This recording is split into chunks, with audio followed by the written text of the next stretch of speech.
10/5/24 வெள்ளி. பாஸ்கா 6ஆம் வாரம் முதல் வாசகம். இந்நகரத்தில் எனக்குரிய மக்கள் பலர் இருக்கின்றனர். திருத்தூதர் பணிகள் நூலிலிருந்து வாசகம். அதிகாரம் 18 இறைவசனங்கள் 9 முதல் 18.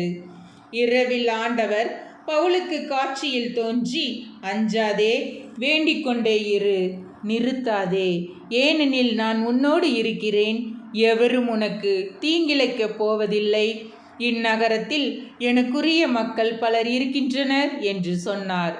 அவர் அவர்களுக்கு 1 ஆண்டு 6 மாதம் இறைவார்த்தையை கற்பித்து அங்கேயே தங்கியிருந்தார்.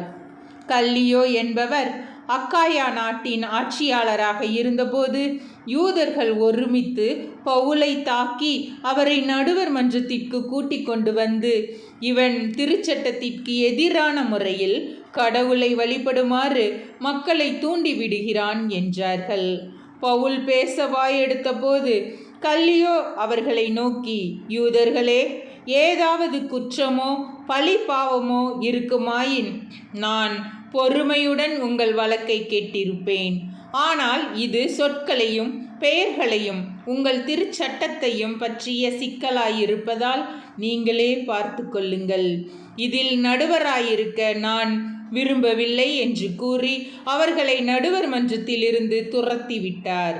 உடனே அவர்கள் அனைவரும் தொழுகை கூட தலைவரான சொஸ்தேனை பிடித்து நடுவர் மன்றத்திற்கு முன்பாக அடித்தனர். ஆனால் கல்லியோ எதையும் பொருட்படுத்தவில்லை. பவுல் பல நாட்கள் கொரிந்துவில் உள்ள சகோதர சகோதரிகளிடம் தங்கியிருந்தார். அவர்களிடமிருந்து விடை பெற்றுக்கொண்டு தம் நேர்த்திக்கடனை நிறைவேற்ற கெங்கிராயா நகரில் முடிவெட்டி கொண்டு அக்கில்லா, பிரிஸ்கில்லா ஆகியோருடன் சிரியாவுக்கு கப்பல் ஏறினார்.